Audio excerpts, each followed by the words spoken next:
now what do we do? What is a leader? Please look at my hand. You see that the hand is 5 different fingers? 5 different fingers. And we need the 5 different fingers in order to get a hand. Because every finger does something different than another finger. If you had 5 fingers, like the pointing finger, would you have a good hand? This is the best finger there is. No, you will not have a good hand. Because you will need things that this finger can do that this finger cannot do. Now in another segment I also told you that in the Middle East, when the 5 fingers are together, that's called a khamsa, that's a blessing. When the 5 fingers are separate, that's a curse. So if you put it in front of somebody's face, 5 fingers like this, you're actually cursing them. What is the difference between a blessing and a curse? Probably 2 inches. Are we different and together? That's a blessing. Or are we different and separate? That's a curse. So what is the role of leadership then? Look at my hand. Which finger is the most important one? This one. You know why? Because the thumb is the only finger that works with every other finger. If you don't have a thumb, you don't have a hand. As a matter of fact, if you lost your thumb by some accident, a surgeon will have to break your healthy finger to make it perform like a thumb so that you can have a hand. You know what the leadership is? Here is the title of my future book, or a chapter in my present book. Being a leader is being a thumb. Make us work together. Make our differences work as a hand. Please, many people think that leadership is this finger. Do this, pointing, telling people what to do.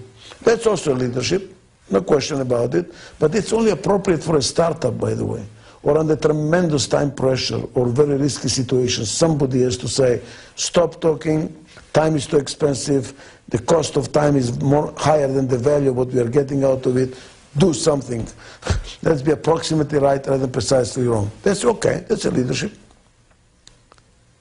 But for a prime organization that is not under some crisis, normal situation, this is leadership.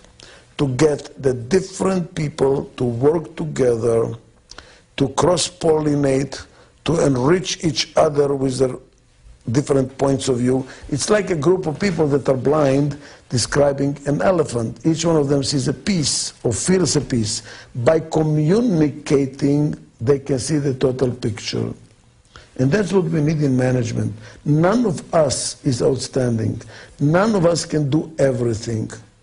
What we really need is to work with each other, to complement each other. Then the totality is stronger than the parts. How does a leader do that? How does a leader do that? How do you make the differences work together? What I found out is what makes a difference between constructive and destructive conflict. Why some conflicts end up in a I can't stand you anymore syndrome. I can't work with you. It's very destructive. It robs us of energy. We cannot handle it anymore. And why, in another situation, a conflict is really growthful. You feel invigorated, energized, you learn something, you're appreciative of the difference. You appreciate what you learn. There is even a Zen expression that says, if all people think alike, none of them is thinking too hard. When you walk into a meeting and everybody says, I agree, I agree, I agree. Nobody's thinking too hard. When do you start thinking? When people disagree with you. You know, some ethnic groups are extremely smart, but pay attention to what's happening in the ethnic groups. They constantly challenge each other. They constantly disagree with each other. Jewish people is one of them. They never agree on anything. They will always try to find out a hole in your argument to disagree with you. That makes you think, That makes you constantly think. It's not a very easy way to live, but you constantly think. You constantly move your wheels. When people disagree, they think harder. But how to make the disagreement and thinking harder not be exhausting, disruptive, discouraging, dysfunctional? It is by having a culture of mutual trust and respect. And what does it really mean?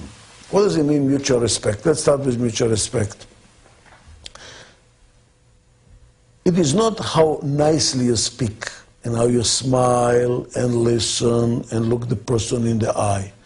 I mean, some people, you just want to kill them.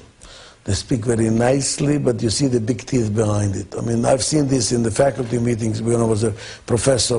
When a professor was starting a meeting and saying, may I disagree with my learned colleague? Wow, you know that the guy is pulling a knife to stab you with. So it's not the tone of voice. It helps, but it's not it. That's not the essence. And I was looking for many years, what is essence? What does really respect mean? And I found it with a philosopher, Immanuel Kant, who says, respect means to recognize the sovereignty of the other person to be different. Let's go over that slowly. To recognize the sovereignty, what does it mean? Undeniable right of the other person to think differently. When do we show disrespect to somebody? When we say, how can you think like that? How can you say that? It's unbelievable. This is idiotic. It's totally inappropriate. What are you really saying to the other person? Don't you dare to think differently. You must think like me. That's showing disrespect. Respect means to accept the other person as a right to think differently. It doesn't mean you have to agree with them, but you give them space to think differently. That's respect. That's respect. And what is trust? Trust is not synonymous with respect. Most people think, oh, it is one and the same. It isn't. Trust is when you believe, you have faith that the other person has your interest at heart. You trust those people that have your interest. When you share interest, when there is common interest. That's why, with a person you trust, you can turn your back to them. Why can you turn your back to them? Because since we share the same interest, if they stab you, they actually stab themselves. That's why you can trust them. They have your interest in heart. That's why they're not going to hurt you, because hurting you is hurting themselves. I trust people that share my interests. I respect people I learn from. If two people think alike or identically, one of them is unnecessary. Talk to yourself. What do you need the other person for? So what is a leader?